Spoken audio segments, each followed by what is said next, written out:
Hey guys, what's up? And welcome back to the 2-Bit Gaming Podcast with myself and none other than Jay the Bustin' Out and Bustin'. Heyo. Jay, it's been a interesting week. Oh yeah? I went to load a batch of laundry and I don't know how this happened, but I just when I threw it in there, my left hand somehow, out of anything it could catch on an open top-down washing machine, somehow my pinky nail caught something, and as my hand went down, it just pulled half of it off. So literally almost ripped half of my pinky nail off in the weekend. So that was not pleasant. All right, I'm back with water. What did I miss? I'm joking. I didn't actually go get a drink. I'm sorry for your pinky nail. That sounds like playing guitar is probably not that fun. No, not at all. Left hand or right hand? Left hand. Ugh. Yeah. Now, the funny thing about it is I was scared when it happened. I was like, this is going to be bad, and this is going to cause the whole nail to eventually, deteriorate. Somehow, at least thus far, it's been 3 days since that happened. It seems like it just bruised. It doesn't look like the nail's dying or anything. So That's good. I think as we find there's an obvious like red rim right behind the white part of the nail where it had lifted up. Right. But oh my gosh, did that freaking hurt I bet. when it happened. Just the amount of nerves in your fingertips are just stupid. So Your that has sense of been touches, man. It's important. yeah. So that was the life in my week. So moving on to the actual point of today's podcast, there was a announcement over the week, the past week that I can't remember last Wednesday was Pokemon Day. It was the day that Pokemon Red and Blue first released back in 1998. 98. Yeah, it's been a long time. Been a minute. Was that 21 years now? Yeah. Give or take. Goodness.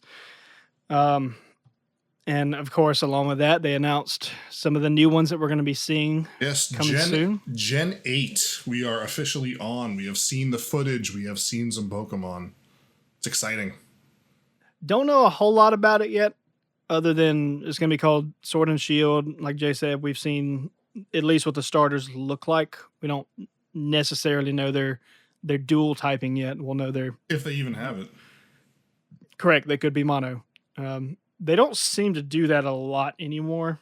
Yeah, most of the starters do end up with a dual type. I think the last time we've seen goodness, I couldn't tell you. Pokemon not have dual typing was Black and White. I think Snivy was just a grass Pokemon when it evolved. Gross. Maybe Chespin? Was Chespin ground type too? Grass and ground? I don't know. Chespin might not have had a dual typing. I don't really remember.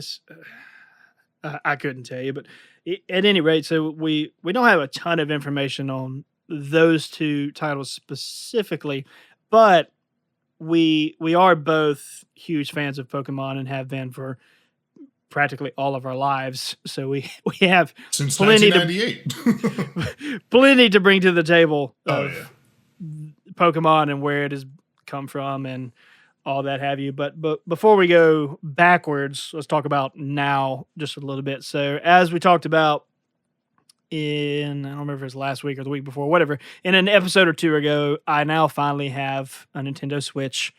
I got tired of Jay just calling me crying in tears about it. Do you regret owning a Nintendo Switch? 100%. Oh, you're the worst. Guys, I need a new podcast partner. I'm going to quit here one of these days. No, not at all. It's certainly better than the Wii U, which was not saying much. But that's fair. Yeah, so as far as I'm concerned, it was an upgrade. The only downside, if any, which I told you probably would be a downside from the get-go, is I don't have a large library to play from. Mm-hmm. That it's just not. Nintendo games are just not my thing. Right. It's nothing against them. It's just not for me. So really all I have is your Smash Brothers, your what we're going to be talking about here in a second, the Pokemon Tournament for the Switch. And then basic stuff. Like I ended up getting Minecraft for free just I mean, why, if it's free, why not? Um, and then what I can't remember what they call it. Their version of like an arcade collection, basically. Yeah, Um, it's basically their current retro, their answer to preserving their retro library, which is a whole other right. topic in and of itself. It's a Wh- poor wh- way of doing it, but it's there.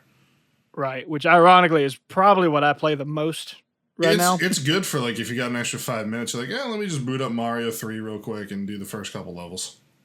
That's exactly what I've done. Yeah. Especially since you can actually create save states with it. Right.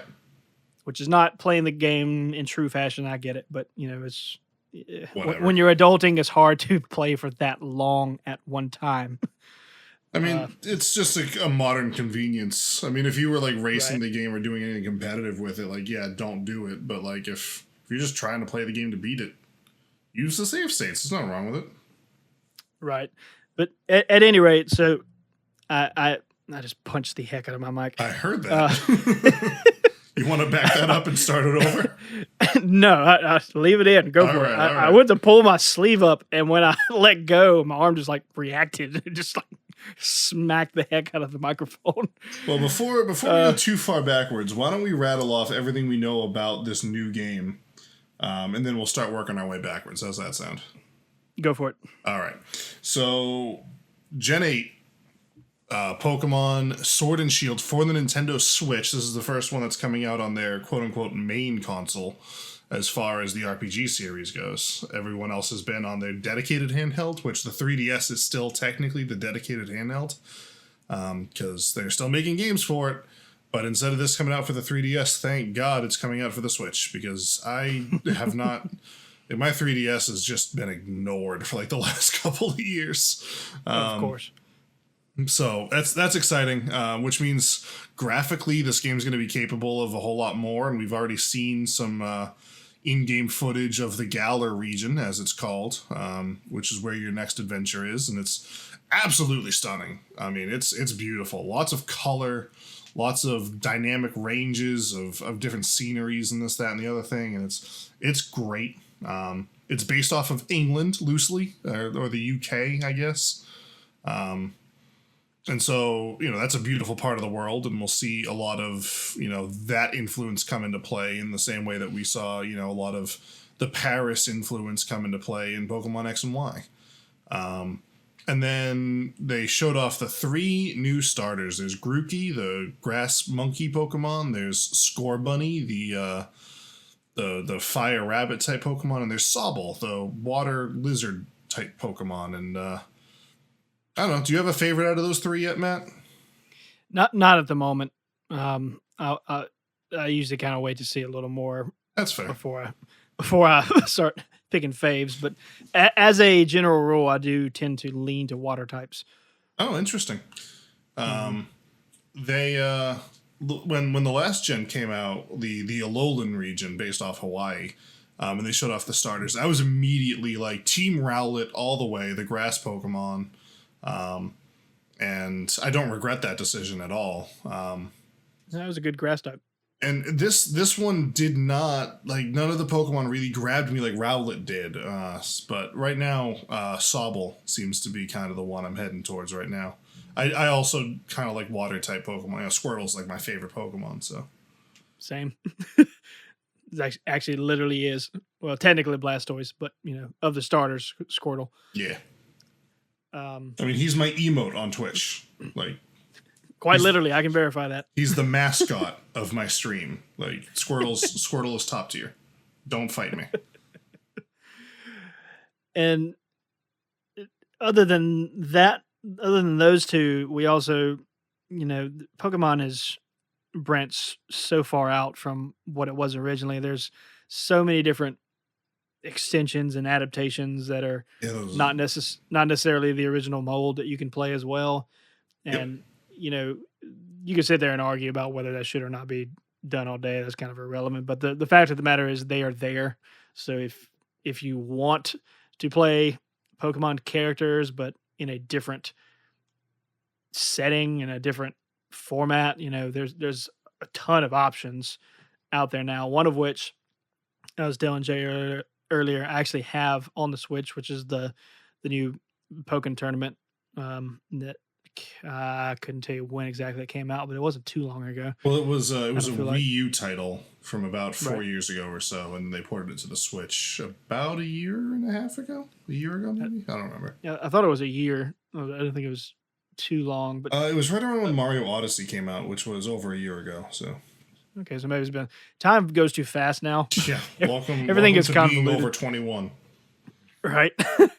At any rate, that's one is interesting because that's thus far I've kind of been on that train that if it's not original Pokemon, I just don't like it because don't if it's if it's not broke, don't fix it.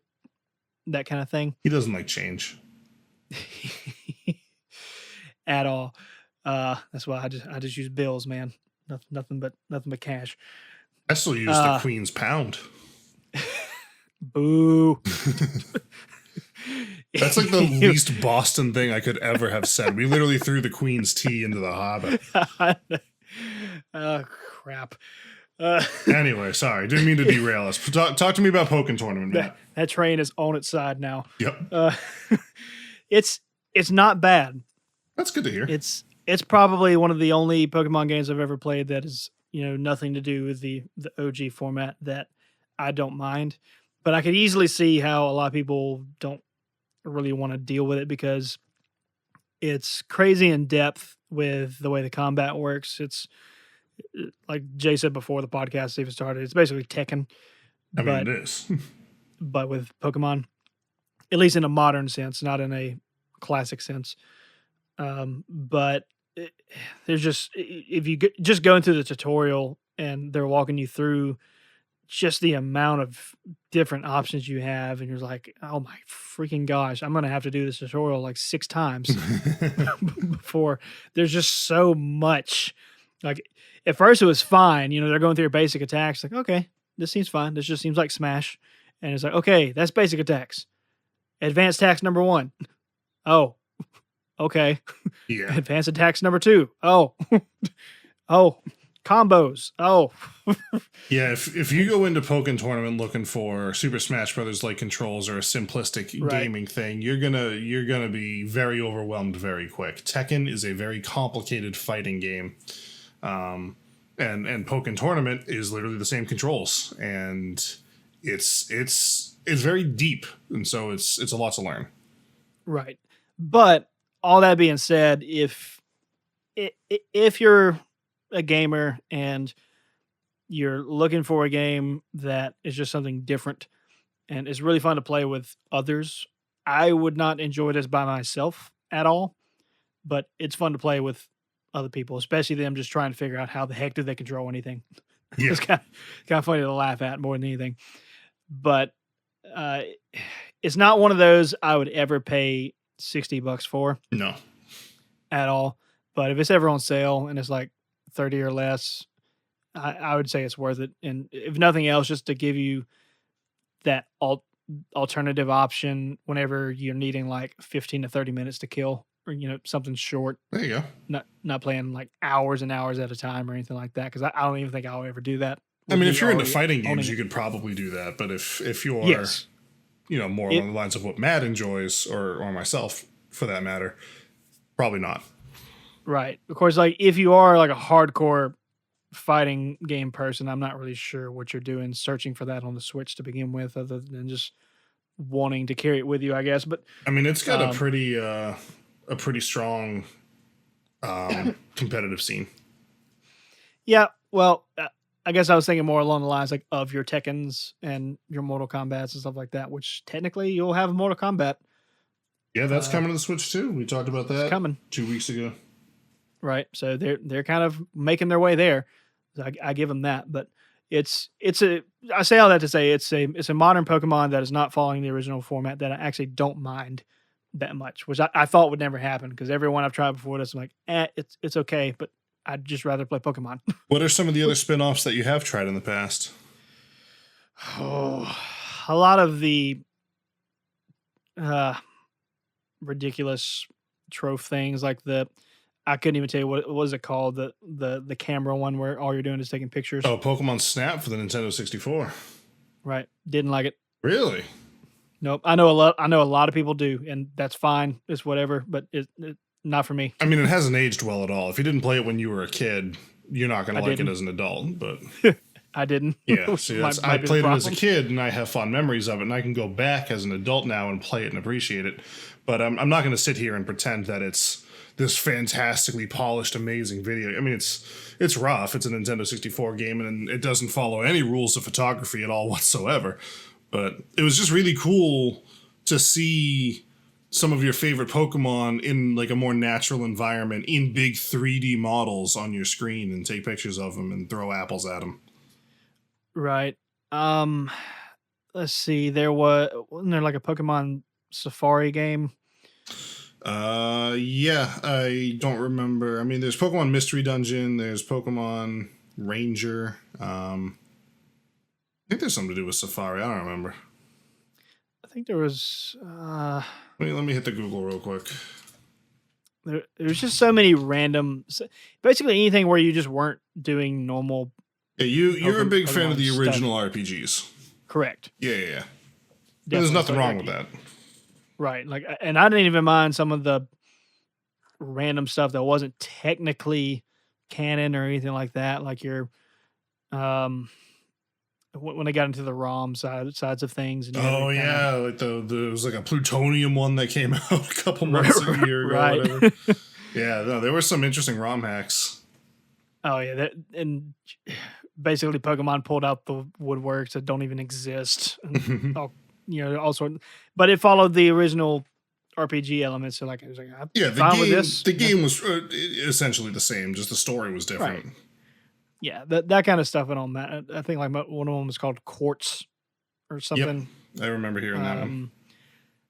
Oh gosh, what was There were that some one? creepy ones too. There was one that was like, Was there a fusion one?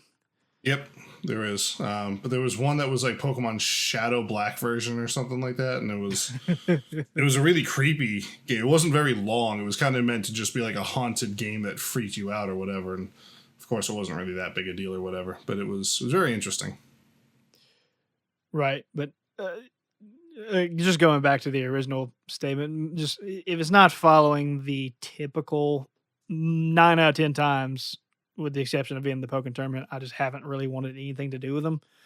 But it's been really neat. It's been an interesting refresher on it. The graphics are really cool. It's neat to see all the different moves that they do and the semi cutscene esque thing that Tekken does. That whenever you do specials and stuff like that, it's Yeah, neat very to see over it the in top. right. It's just neat to see it in a different way than what you're used to seeing. But I mean, overall, the game actually got pretty good scores all around. It was a solid game. I mean, it still is a solid game. It's still Which- very active today. You could pick it up, play it online. Which I tend not to really care about scores too terribly much, but it's kind of I was kind of shocked at how high of a score it had because it's kind of in the eights all around. Yeah. Which for this type of game, I didn't expect it to be that high just because most people are pretty critical on fighting games. But yeah, it's done really well. I was pretty surprised by it. So like if you're into that kind of thing, try to find a friend or somebody that has it. Give it a look. I'd recommend it. And there are some Pokemon that are only in the Switch version, I believe, and don't ask me who they are, but I do believe that there are some exclusives just to kind of sweeten the pot. Like if you already bought the game on the Wii U, you have it on the Wii U, but if you want the deluxe definitive edition, I guess it is with all the Pokemon on the most modern console, there is a little bit more of a incentive to do so. And then on the 100% flip side of spectrum, going all the way back to 1998, Ooh, I'm down. Pokemon Red and Pokemon Blue comes out for the first time, and life as we know it is never the same again. Yeah, you're not wrong, dude. I mean, who in their right mind would have said when it came out that it was going to become what it has become today? I mean, and even then, it gained ground quick. Yeah, no, it really did. This game blew up. Really quick. And it's another one of those things that I would equate it to what we said a long time ago. I don't remember what season of the podcast this was when we were talking about. I think we did it on the episode about Minecraft in 4K that we're saying, high intense graphics and fancy stuff does not inherently equal good game. Right. There's beauty and simplicity sometimes. Like, there's more to a game than just making it visibly pleasing. There's so many aspects, and this is one of those. Like we were talking about with Minecraft and why 4K was just completely unnecessary. This to me was a great example of like there's nothing crazy about this visually, even at that time. Like it was just okay. This is just kind of what we're used to seeing of the Game Boys and stuff like that. Yep. But the gameplay, the way it worked, the RPG element of it, the stats, it was beautiful. Incredibly well done. Now they've since improved upon it greatly and things that we never would have thought of that were problems necessarily at the time until they fix those problems and you're like, oh yeah, this sucks to go back to now. I mean, let's be honest. Going back and playing Pokemon Red and Blue or Yellow, it's pretty rough. It is now, but we were there when it happened, so we can confirm that those were not problems you were thinking about at that time because not really. It's future problems. Yeah, you didn't think that special needed a split between attack and defense. You were just like, oh, his special is high. Alakazam's a beast because he is a beast of a Pokemon. But then, in the later gens, it's like, no, we split special attack and special defense, and that makes some Pokemon more viable than others. And Flareon, who sucks in Gen 1, is actually a decent Pokemon come Gen 4 when they did the physical special split with the attacks, because like all fire type attacks used to be special because it's fire, you don't physically get hit with fire. And they're like, well, what if you could? And then suddenly Flareon, who's a fire type with high physical attack, is now a viable Pokemon again. Like the game's just evolved so much. It's crazy. There's a lot of things and like we never would have thought. I mean, we probably did to a certain extent because it was a little sluggish. But having a run button, I mean, my gosh. It's hard to go back. It's really hard to go back. Right. It's not necessarily anything you thought of specifically. There were moments where you're like, I just wish I could go somewhere faster, but you had the bike. So you're like, now I can move faster, but then you go in a building and you're like, Right. But that's something that just changed the game entirely. And then the overall nerfing more or less of normal type Pokemons, I'd say was a pretty big deal. Because earlier on, I don't know if you've ever thought about this, there was not much of anything you couldn't teach a normal type Pokemon early on. Yeah, I mean, you could have a Persian with Thunderbolt and Flamethrower. Right. And to an extent, some of them are still that way, but it's not quite as bad. Yeah, I mean, the downside of that is you don't get the stab bonus, the same type attack bonus. Correct. But it was still like, my gosh, like they're not even that good of Pokemon stat-wise, but at the time of those games, like if you ran into a Nidoking or a Nidoqueen, it could be really bad.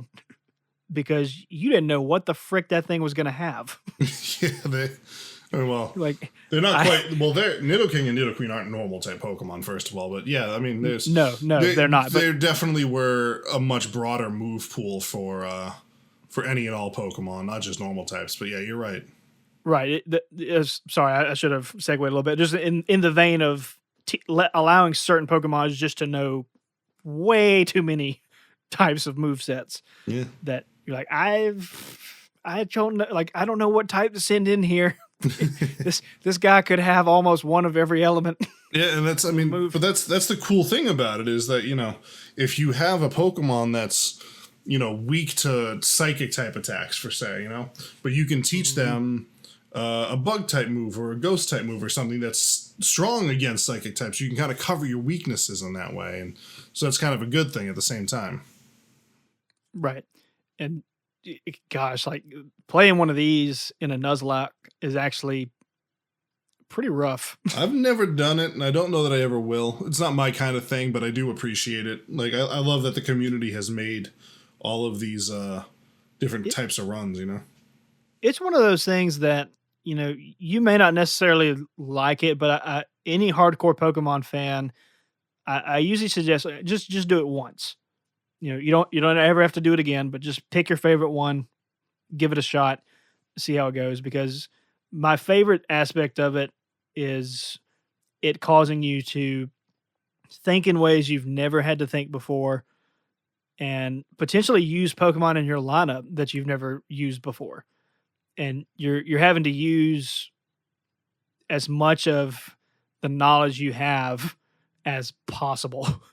See, and Because it's situations like that I kind of prefer the randomizers, because a randomizer, you can run into any Pokemon anywhere. And so, when I'm playing through any version of Pokemon regularly, I'm like, okay, on this route, I can find myself this Pokemon that I'm going to add to my team.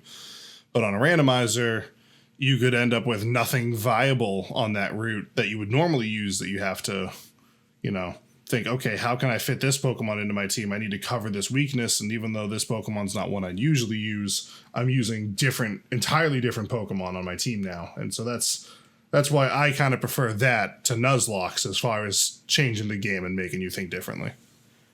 right, which would be another good suggestion for hardcore Pokemon fans, because that's kind of a meet in the middle between. Yeah, it's a little less hardcore.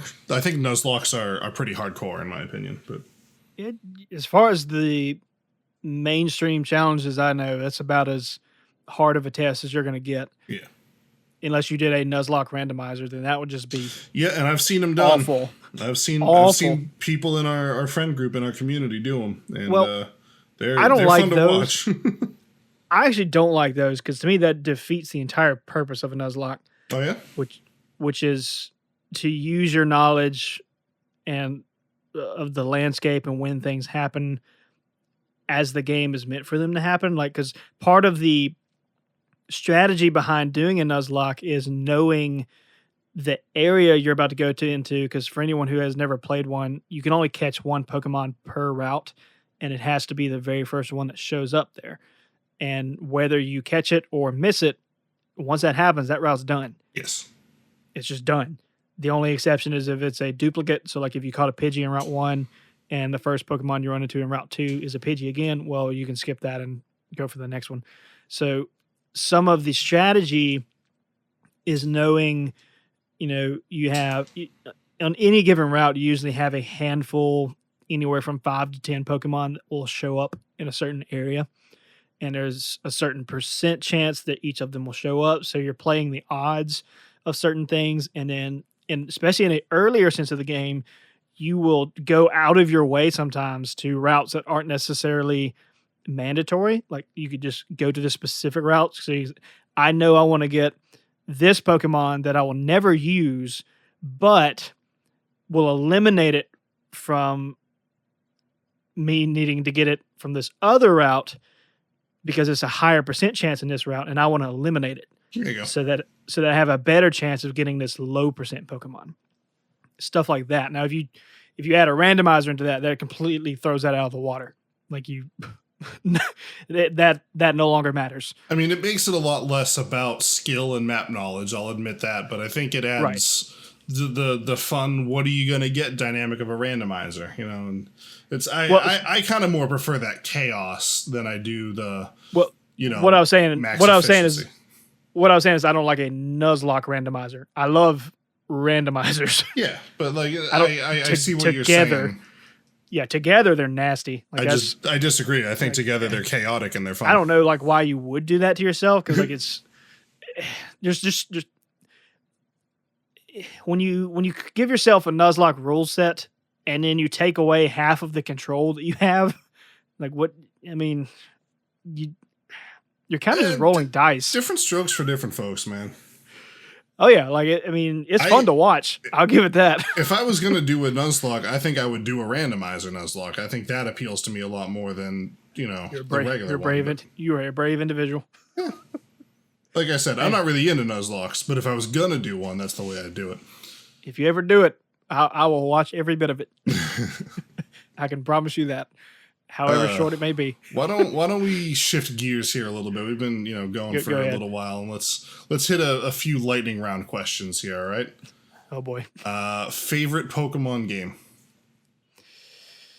I really wish you didn't ask that because that was going to be the question of the day. Okay, let's skip that one. But okay. Yeah, we'll come back to it later. Okay. Favorite, I don't know, favorite region to explore from the Pokemon Ooh. series? Not necessarily to the game, but to, it doesn't have to be your favorite game. Like, for instance, I'll answer first. My favorite region to that, like, if I had to pick a region to, like, live in or explore myself, I'd probably pick the Hoenn region, just because I love the ocean. I love being out on the ocean, the water, all that stuff. And the Hoenn region has a lot of water to it. The Hoenn Gen, which is the Ruby, Sapphire, and Emerald from 2003, 2004. Not my favorite gen to play, even with the remake that they did with Alpha Sapphire and Omega Ruby. No, sorry. Omega Ruby and Alpha Sapphire. Yeah, no, I had it right. The remake was good. It made the game, I think, a lot better to play, but still not my favorite. But the region, just exploring that region, I think would be the most fun for me. Man, that's such an incredibly tough question. I guess I'm just gonna go with Johto. Johto's a good one. I mean, yeah, I'll stick with that one. Yeah. It's got a little bit of everything. Just for lightning's sake, I'll just short and simple. Johto. All right, cool. Here's one. You wanna rattle down through the list of each generation and go off the 3 starters and which one you'd pick? Ooh. Sure. All right, Charmander, Squirtle, or Bulbasaur? Squirtle. All right, I'll agree with you on that one. Gen 2 is Chikorita, Cyndaquil, or Totodile? Totodile. Ooh, see, I went Cyndaquil on that one. Well, I mean, like, I would do different ones for different things, but, like, if you're just saying which one I like the best, Totodile. That's fair. Gen 3 was Turtwig, Mudkip, or Torchic. Torchic. I'm the same boat as that one, too. Gen 4, you've got... no, sorry, I messed up on names. It's Trico on Gen 3 is the grass type. Gen 4 is Turtwig. Okay. I was thinking, like, I didn't even think that was the grass type, but yeah, no, it's Turtwig Trico. Was actually a really good grass type. So yeah, so Turtwig, Chimchar, or Puplip is Gen 4. Turtwig. I agree with you there too. Jeez, we're pretty similar. Gen 5 is black and white. You've got Snivy, Tepig, or Oshawott. You didn't play this gen, if I remember correctly. I did not. So I would just be throwing a dart at a dartboard. That's fair. I picked Tepig for this one. He was a firefighting type for like the 3rd time. But I think if I had to go back and do it again, I think I'd pick Oshawott. Yeah, this one was when I started falling off because I was... it wasn't necessarily a willing choice, but I did not have the system that this came out for. So the DS? You didn't have a DS? I did not. Oh, interesting. So I had no means of playing it. Sure. Well, it was another similar situation to the Switch discussion we've had. It's like there was nothing else. That's fair. That I would play, and it was hard for me. Like, yeah, I'll go spend this. But Matt, there was a Guitar Hero game for the Nintendo DS. It's awful. No. All right, we're hitting the final stretch here. 2013 was Pokemon X and Y, and we had Chespin, Fennekin, or Froakie. Froakie. I'd agree with you on Froakie. I love Greninja. I picked Chespin on this one, and I think going back, if I had to play through X and Y again, I usually only play each gen once at this point in my life. If I had not seen the final evolutions before playing it, I probably would have gone differently. But having known what Greninja was going to be, it was not even a question. There you go. Yep. No, I agree. Froakie is top tier. And then this last Gen 7 that we're currently at the tail end of, we had Litten, the fire cat Pokemon, we had Rowlet, the grass owl, and we had Poplio, the water seal. Rowlet. Yeah, I agree with you there too. Although I will say Incineroar is a heck of a Pokemon, but agreed. Decidueye is my homie. But it's really interesting now thinking about it because, I've always said that I lean towards water, but as I was sitting here thinking as you went on, I was like, I think it's pretty spread out. Yeah, I definitely spread out a lot. More or less. There's been a few gens I've missed here and there, but it's not just always water, always grass, or always. And I typically always go back and play through them again and use a different starter. So I try to go through all of them. I did with the older. I did with the older games. But there were some gens that like there's some Pokemon that I just never would pick. Like I'm never gonna play Black and White and pick Snivy. I just don't think he's an interesting grass Pokemon. But you know, like I played through Diamond and Pearl, which is Gen 4, a lot, and I used all 3 starters, and they're all great, viable starters. You know. So let me flip it on you and give you a question. Sure. And I foresee this being a difficult one, but who knows? You might have an answer to spit out immediately. Sure. Which game has your favorite legendaries? Ooh, that's a really good question. It's one that, if I'm being honest, I don't really have just a quick answer. I think a lot of the modern ones are forgettable, in my opinion. Agreed. I like Gen 5's legendary in Pokemon White, Zekrom, just because of his typing. It's my favorite typing. It's a Thunder Dragon type Pokemon. But I don't necessarily care for like him as a Pokemon. I just like his typing. The whole Ruby and Sapphire gen had some really cool. Yeah, that's really cool. I loved Ho-Oh and Lugia from Gen 2. So it's probably a tie between 2 or 3 for me. I would say it's going to sound like a hipster answer, but I do still love the legendary birds from the first gen. Yeah. Specifically Zapdos. To me, he's probably my favorite, which is, you know, I don't really play Pokemon Go anymore, but I was actually Team Valor. That's just who my friends were, so I wasn't, you know, wasn't the crazy team. But he is undoubtedly the best bird based on stats and typing and just the way it all works out. Team Valor is Moltres. Correct.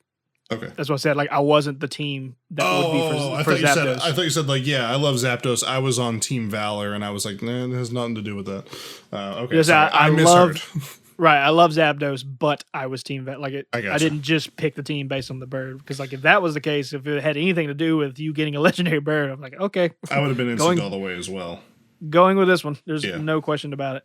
Typing, and which, of course, Pokemon Go throws typing. Yeah, I mean, Zapdos was the first legendary Pokemon I came across. I think he was the first one you can get. Well, I guess it's a tie between that and Articuno. One or the other, depending on where you go. Right. But he was the first one I came across, so I kind of holds a special place for me.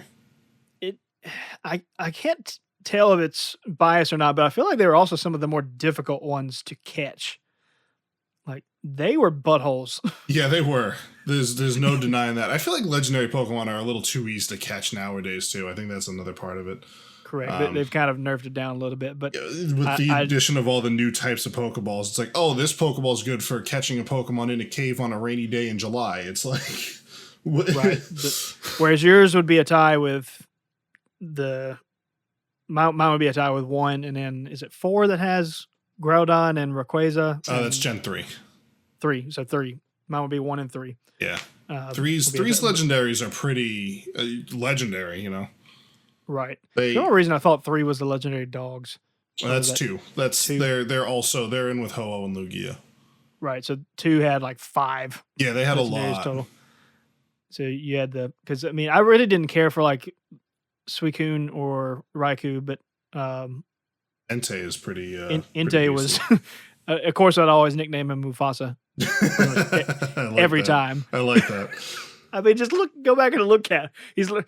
This is Mufasa if he has a starfish stuck to his face. Yeah, you nailed it. This is basically what's happening. Also, if he, lived. Oh.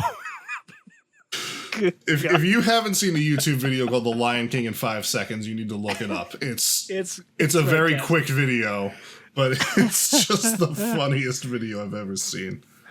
Oh, that's freaking great. Yeah. I will say 2 did have probably the most annoyance with the interaction of the legendaries, though. The fact that you'd keep running into them and then they run away. Yeah, and there was a lot of that. They brought that back big time in Gen 4 as well. with I think not only the legend, I think the legend. Oh no, sorry, they were so there were three spirit Pokemon of the lakes, and they all would roam, and then there was, or one of them would roam rather, and then there was another legendary Cresselia, and that one would roam, and it was just a pain. I mean, there were easier manipulations for it in that one than there were in the originals. And the originals in Gold and Silver, it was rough because you couldn't even track them until you ran into them, which was random. Really poor odds at that. Right. And then, so how did you? One of my favorite things that Pokemon eventually introduced, talking about the things you didn't really think about on the old Mm-hmm. versions, and Yep. then eventually the night and day mechanic that Ah, happened. Gen 2. Was that It was Gold and Silver. right? But eventually, instead of it breaking down into, I don't remember if they just had day and night or if they actually broke it up into more. By the time you got to Diamond and Pearl, they broke it down into It was a like lot of categories. morning, like Right. midday, evening, night, like And deep night.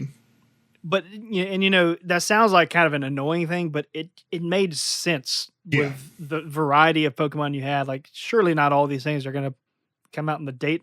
It makes sense for Hoodoo to be way more prevalent at night. Yeah. Just little things like that. It was actually a neat thing. And it's not like, everybody's like, oh, when it first came out, like, man, now I got to play at night if I want this, or day. Like, dude, just change the time of the DS. I think, yeah, I mean, it's easy peasy. I think Gen 3 actually temporarily got rid of that. I think in Gen Ooh. 3 there was not a day-night cycle, if I remember correctly. I don't really remember. I I'd have to believe go it back and did. I have to go back and look at it. It came But back for the remake for Omega Ruby Alpha Sapphire, but I think in the original Gen 3 they got rid of the day-night cycle, and they brought it back in 4 bigger and better than it was. You know something from Gen 4 that I really, really miss, and you didn't play this gen as much, so you might not appreciate it as much as I did. I loved the underground area where you could like dig for fossils and set up a secret base. It was kind of like the multiplayer mode. Hmm. It was really cool. I don't have a ton of memory of that. Which You could like set traps and catch your one of friends' my flags, and it was cool. I haven't looked up what the general thought behind this is, so I don't know if I'm alone here. But one of my favorite areas that a Pokemon game introduced, just because of how different it was actually in Platinum, Okay. when you basically go to hell, more or less, Oh, the or whatever, or limbo, or whatever. that other dimension where Right. where Giratina is. Which, I mean, that's what he's supposed to be to have dominion over, is whatever. That I mean, it wasn't universe is. hell. It was just kind of like a weird dimension outside of space time. Well, they refer to it as like a dark world Yeah. of sorts, which, in that, it's just word choice, I guess, but like something dark, which typically doesn't just mean it's the absence of light. It tends to have connotations with it being malicious or something evil. That's fair. But I think in this sense, it was much more of there's life and there is destruction, and this one is destruction, is what I gathered from it. I could be wrong easily, but that's kind of what I thought they were going for, that kind of contrast thing with their legendaries in that one. But I did like the area a lot because it was just, when it happened, you're like, where am I? Yeah, and it was a very weird area to traverse. Like you're like, I don't know where to go, and then you'd walk to like the edge of this thing, and like a whole another path would just appear, and you'd walk upside down, and it was crazy. And it was kind of annoying to traverse a little bit.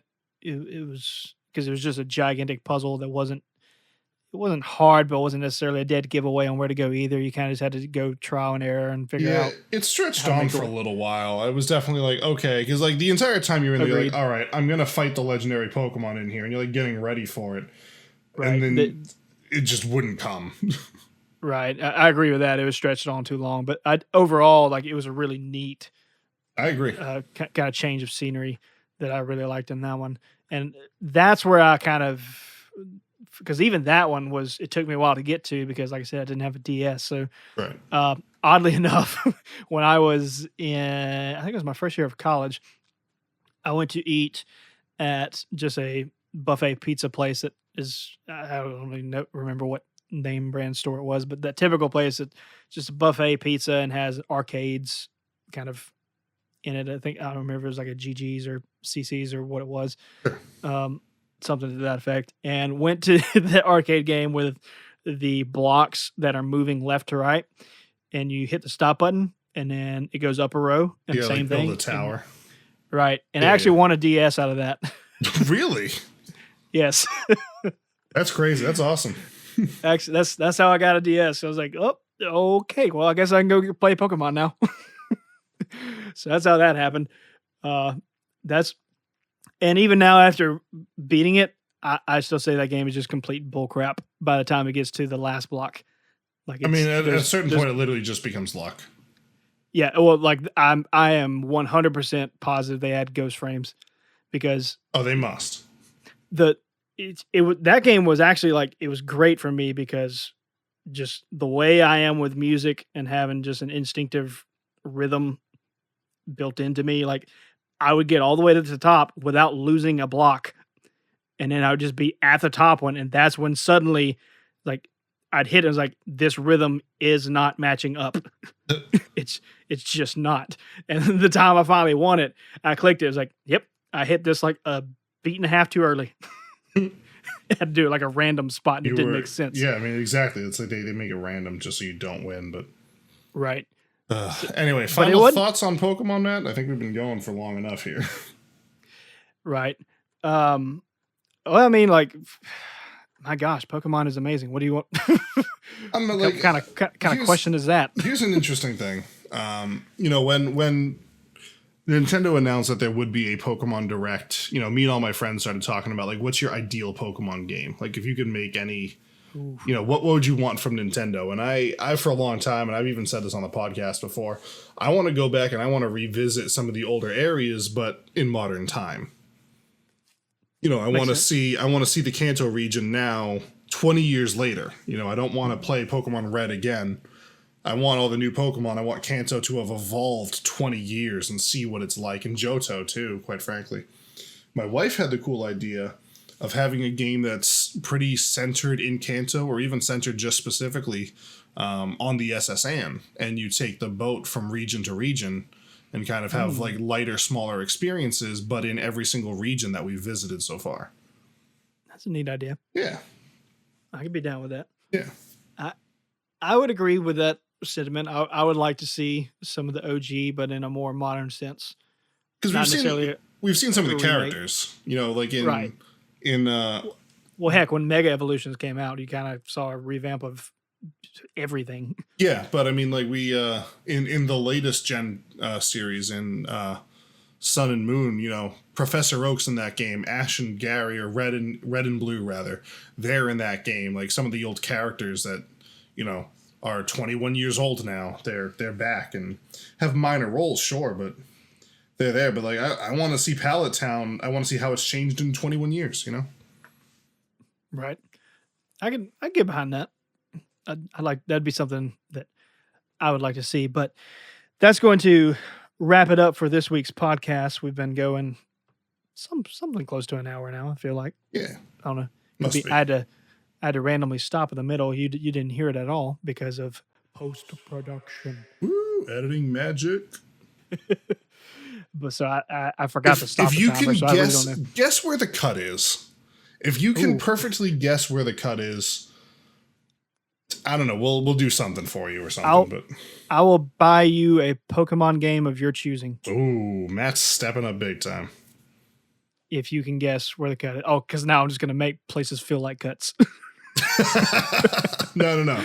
Don't do that. Just troll everybody. Just do your best to fix the cut that we have. Okay. But if you can guess where it is exactly, Matt, we'll buy you a Pokemon game. Okay. I'll stick by that. Anyway, wrapping things up, going to the question of the day, which we kind of already alluded to what it's going to be. But so, and that being said, you should have had time to think about it to this point. What is your favorite Pokemon game of any in existence. And if you need time, I can give you my answer. No, I'm pretty. Mine's just kind of like a weird tear between Pokemon Silver and Pokemon Soul Silver. Silver Gen 2 is definitely my favorite generation to play, but my answer was literally going to be Soul Silver. Yeah. So. I played through Silver version specifically so many times. But kind of like what we were talking about, you know, the series has evolved and changed, and a lot of quality of life stuff has come through. And so Soul Silver can kind of be a better experience sometimes, but the game is different in some ways. Not many, but in some. And I just sometimes I just like the original experience. So I don't know. My answer would change depending on the day of the week, but definitely either Silver or Soul Silver. I could get by that pretty easy. The biggest pull that takes me to Soul Silver is the extension even past the Elite Four. Where you go back to Kanto? Right. Yeah, hard, hands down, that makes the series for me. Oh, yeah. And it's freaking hard. Oh, Especially because I've done a Nuzlocke of Soul Silver. That one is tough. Yeah. Anytime you get to the Elite Four in a Nuzlocke, man, that's when stuff gets kind of ridiculous. Yeah, a little bit. Let us know what your favorite Pokemon game is, because we all love Pokemon here, and we love to talk about it. So clearly, it's fun just to talk it. We didn't even have we've talked about this before. We don't do scripts for podcasts at all, but sometimes we do at least do bullet points sometimes. And literally the only thing we had today was Pokemon. Talk about Pokemon. We were like, yeah, we can definitely make that stretch for an hour or so. And it could have gone a lot more. Yeah, I mean, we could probably fill at least another episode, maybe 2 or 3 more, with just talking about Pokemon. Who knows? Oh yeah, I mean, we had to go like hit brief here, and just like see where the rabbit hole goes depending on where you land. But all that to say, we could talk about Pokemon pretty. Yeah. And we will recover this topic as when we learn more about this next upcoming gen in the Galar region. We will probably talk about more Pokemon. So. Most likely. And also note, don't only talk about it on the YouTube comments. As we said last week, we now have a Twitter account. So if you would like to extend the conversation there, you can find us over at 2-Bit Gaming Podcast or at 2-Bit GP. All that information will be down in the description of the YouTube video, if that's where you're watching it. And if you're listening, well, just have to go there. So please answer the question of the day, and any of the other, if you want to butt in on your favorite starters or your favorite region to explore or something like that. Answer any of the questions. Have a conversation with us. Sure. And we'll read over all of them. We'll respond, and we might even make a sequel next week, and we'll just read through some answers or something. Who knows? Because as of right now, genuinely don't have any idea what we're talking about next week. Nope.